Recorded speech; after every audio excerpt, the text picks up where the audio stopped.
Very good morning to all. मैं आपका educator Ravi Roshan स्वागत करता हूं आपका अपने official YouTube channel let's learn commerce पे, जहां आज आपके लिए हम लेकर आए हैं मल्टीपल चॉइस क्वेश्चंस के 12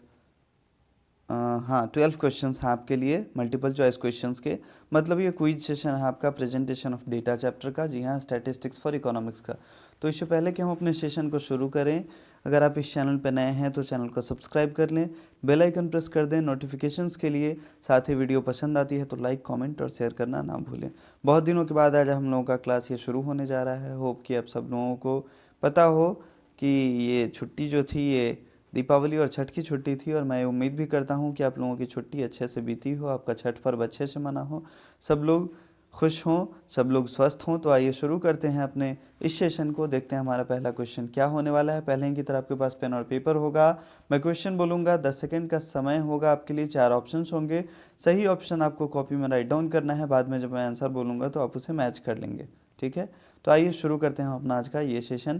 पहला क्वेश्चन है आपका, heading and sub heading given to columns of a table are called captions while those given to rows are called. मतलब कि जो हेडिंग और सब हेडिंग कॉलम में दिए जाते हैं उन्हें हम क्या कहते हैं, कैप्शंस कहते हैं। लेकिन जो रो में दिए जाते हैं उन्हें आप क्या कहते हैं। ऑप्शन ए है आपके लिए टेबल नंबर, ऑप्शन बी है आपका टाइटल, ऑप्शन सी है आपका footnote and stubs, and option D है आपका स्टब्स। आपके पास समय है 10 सेकेंड का और आपका समय शुरू होता है अब।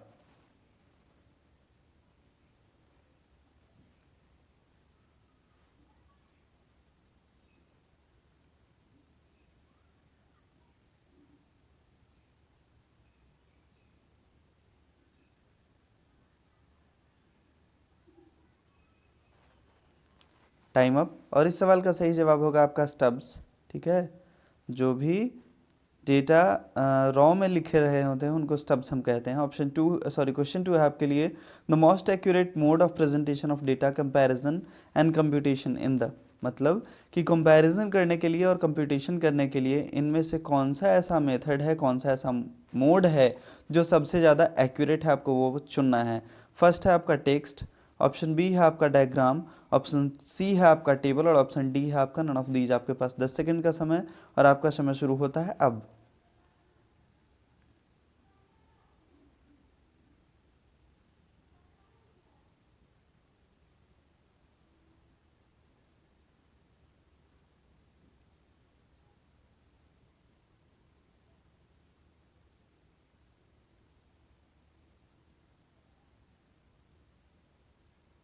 समय समाप्त होता है आपका। और इस सवाल का सही जवाब ऑप्शन सी होगा।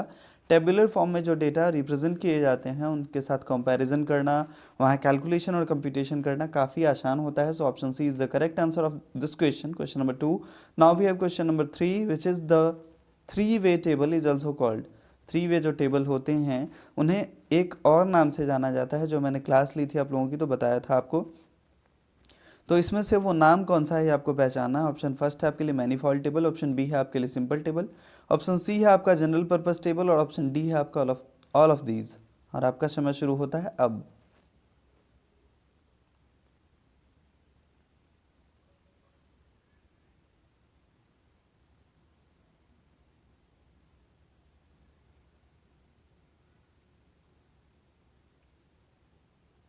चलिए मैं बता दूं इस सवाल का सही जवाब, मैच कर लें अपने आंसर से।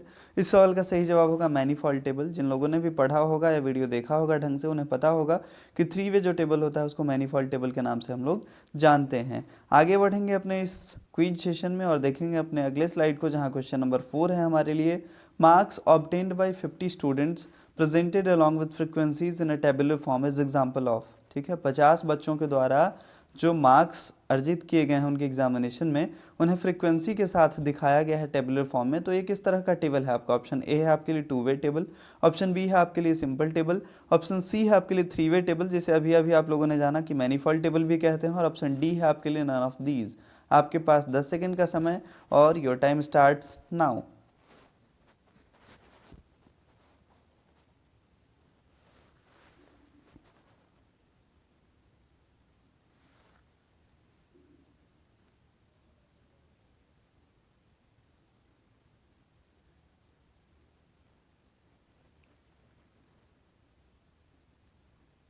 तो आइए देखते हैं इस सवाल का सही जवाब क्या होगा। इस सवाल का सही जवाब होगा आपका सिंपल टेबल। जब एक फ्रीक्वेंसी के साथ केवल एक डेटा को रिप्रेजेंट किया जाए तो उसे हम सिंपल टेबल के नाम से जानते हैं। ऑप्शन क्वेश्चन नंबर 5 है आपके लिए, the heading of the rows given in the first column of a table are called. ठीक है, the heading of the rows given in the first column of table are called. हेडिंग जो होती है रो की, जो फर्स्ट कॉलम में लिखी जाती है, उसे आप क्या कहते हैं? ऑप्शन ए है आपके लिए स्टब्स, ऑप्शन बी है आपके लिए टाइटल, ऑप्शन सी है आपके लिए कैप्शंस और ऑप्शन डी है आपके लिए none of these. Your time starts now which is 10 seconds.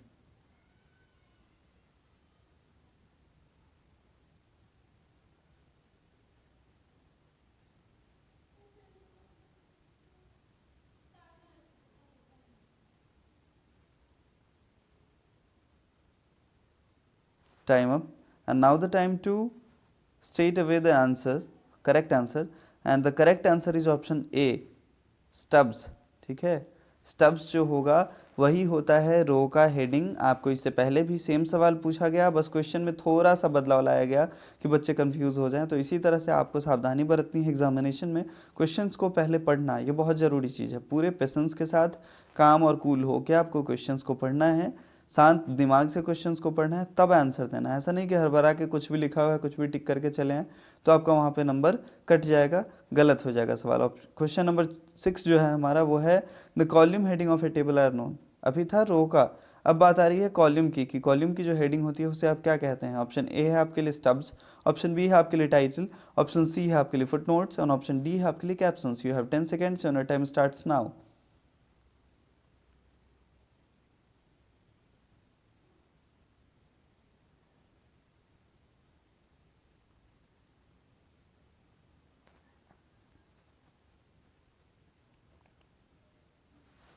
इस सवाल का सही जवाब ऑप्शन डी है, captions. D is the correct answer of this question. Table में जो हेडिंग होते हैं उनको हम लोग कैप्शंस के नाम से जानते हैं, वही सवाल का जवाब था। बढ़ेंगे आगे अपने तीसरे स्लाइड की ओर, जो क्वेश्चन नंबर 7 है हमारा, वो है in tabulation source of the data if any is source in the. अगर टेबुलेशन में कोई सोर्स है, डेटा का कोई सोर्स है कि डेटा कहाँ से लिया गया है, तब आप उसे कहाँ दिखाएंगे? सोर्स नोट में, ऑप्शन बी है आपका बॉडी में, ऑप्शन सी है आपका स्टब्स में और ऑप्शन डी है आपका कैप्शंस में। आपके पास 10 सेकेंड का समय है और आपका समय शुरू होता है अब।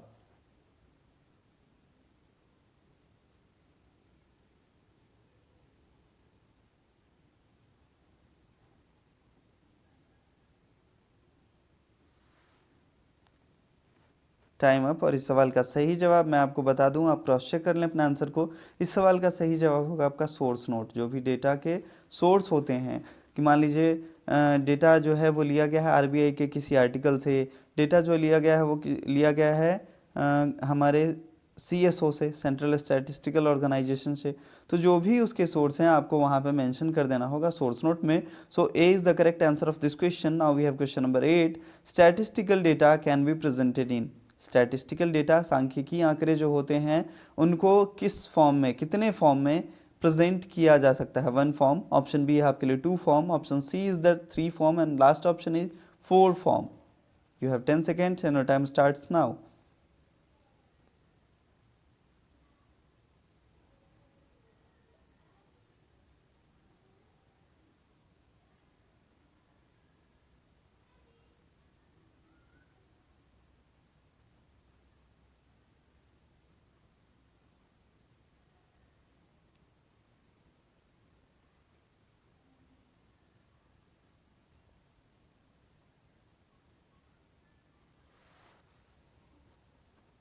चलिए, समय होता है समाप्त और मैं आपको इस सवाल का सही जवाब बता दूं। इस सवाल का सही जवाब होगा 3 फॉर्म। जब आप वीडियो देखेंगे तो पता चलेगा वहाँ 3 फॉर्म कौन कौन से थे। 2 मैं फिलहाल आपको बता दूं। एक होता है आपका टेबुलर फॉर्म, टेबुलर फॉर्म में आप डेटा को अरेंज करते हैं, और दूसरा होता है ग्राफिकल फॉर्म। एक और होता है जो आप देख के आएंगे और जो आंसर होगा आप मुझे कमेंट बॉक्स में देंगे, तब पता चलेगा कि आप लोग जो है पढ़ाई कर रहे हैं या नहीं। तो ऑप्शन सी इसका करेक्ट आंसर होगा 8th का। क्वेश्चन नंबर 9 की ओर बढ़ेंगे और क्वेश्चन नंबर 9 है आपके लिए, the process of presenting classified data in a suitable form is called. ठीक है। क्लासिफाइड डेटा जो ऑलरेडी क्लासिफाइड किए जा चुके हैं उनको किसी सूटेबल फॉर्म में अरेंज करना जो है वो क्या कहलाता है। ऑप्शन ए है आपके लिए calculation of data, option B है आपके लिए classification of data, option C है आपके लिए presentation of data and the last one is collection of data. You have 10 seconds and your time starts now.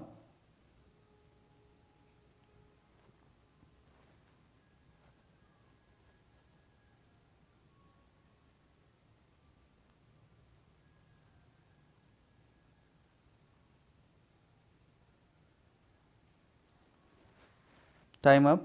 Now the time to telling your answers. The answer is presentation of data. Yes, option C is the correct option of this question. जो data classified है उनको एक tabular form में present करना, उन्हें grammatical बोल दिया मैंने, ग्राफिकल फॉर्म में प्रेजेंट करना जो है वो प्रेजेंटेशन ऑफ डेटा होता है। So option C is the correct answer of this question. Move करेंगे हम अपने लास्ट स्लाइड पे जहाँ क्वेश्चन नंबर 10 है आपके लिए। On the basis of presence and absence, ठीक है, उपलब्धता और अनुपलब्धता के आधार पे, किस चीज़ की उपलब्धता और अनुपलब्धता, तो एट्रीब्यूट की उपलब्धता और अनुपलब्धता के आधार पे डेटा क्लासिफाइड इनटू, डेटा को दो भागों में कितने भागों में बांटा गया। ऑप्शन है आपके लिए वन फोल्ड क्लासिफिकेशन, ऑप्शन 2 है आपके लिए टू फोल्ड क्लासिफिकेशन, ऑप्शन 3 है आपके लिए थ्री फोल्ड क्लासिफिकेशन, ऑप्शन 4 है आपके लिए फोर फोल्ड क्लासिफिकेशन। आपके पास 10 सेकेंड का समय है और आपका समय शुरू होता है अब।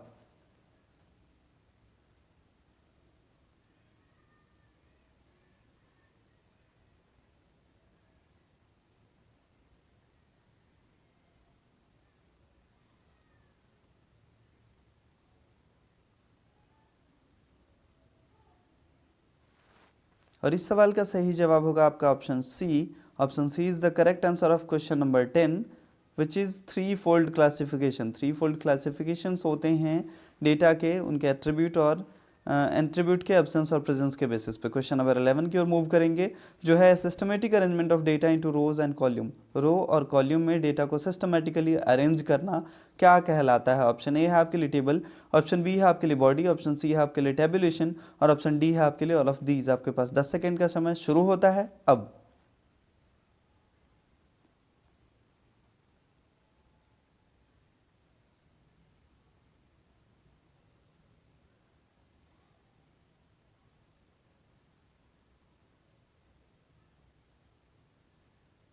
और इस सवाल का सही जवाब मैं आपको बताता हूँ, इस सवाल का सही जवाब होगा ऑप्शन सी, टेबुलेशन। ठीक है, सिस्टमेटिक अरेंजमेंट जो होता है रो एंड कॉलम में वो टेबुलेशन होता है। तो टेबल और टेबुलेशन दोनों ऑप्शंस जो हैं काफ़ी नियर अबाउट हैं।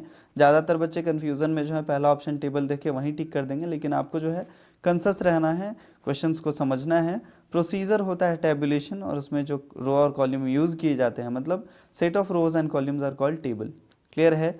मूव करेंगे हम अपने लास्ट क्वेश्चन की ओर, जो इस सेशन का लास्ट क्वेश्चन है हमारा, वो है following are the forms of presentation of data.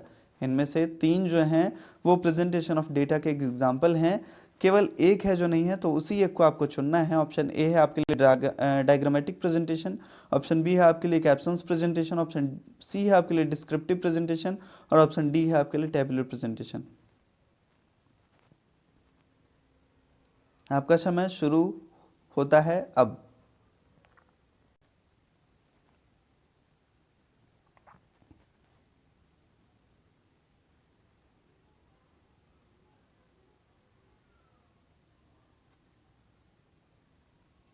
और इस सवाल का सही जवाब होगा आपका कैप्शंस प्रेजेंटेशन। कैप्शन प्रेजेंटेशन के अलावा ये जितने भी हैं वो सब के सब फॉर्म ऑफ प्रेजेंटेशन के एग्जांपल हैं। कैप्शन प्रेजेंटेशन किसी भी फॉर्म ऑफ प्रेजेंटेशन का एग्जांपल नहीं है। कैप्शन क्या होता है, अभी अभी आपने पीछे कुछ क्वेश्चंस थे उसमें देखा था। तो होप कि आपको ये सारे क्वेश्चंस आसानी से समझ में आए। जिन लोगों को भी क्वेश्चन समझ में नहीं आया, मैं उनसे रिक्वेस्ट करूँगा कि जाके आप वीडियो देखें, दोबारा पूरी वीडियो देखें, तभी चीज़ें आपकी समझ में आएंगी। ये सारी बातें बताई जा चुकी हैं। फिर भी जिन लोगों को प्रॉब्लम है या जिन लोगों को और ज़्यादा प्रैक्टिस करना है, तो जिन लोगों को प्रॉब्लम है वो कमेंट बॉक्स में जाके अपने प्रॉब्लम हमें बताएं। जिन लोगों को और ज़्यादा क्वेश्चंस प्रैक्टिस करने की ज़रूरत है और नोट्स उनको चाहिए, वो हमारे चैनल को लेट्स लर्न कॉमर्स नाम से हमारा चैनल है आपके टेलीग्राम पे, वहाँ सर्च बॉक्स में जाके आपको सर्च करना है लेट्स लर्न कॉमर्स और ज्वाइन कर लेना है उस ग्रुप को। फिर वहाँ पे आपको रिक्वेस्ट करना है, आपको क्वेश्चंस अवेलेबल हो जाएंगे। तो आज की क्लास में इतना ही। Thank you very much for watching this video. Have a nice day. Good luck to all. जय हिंद, जय भारत।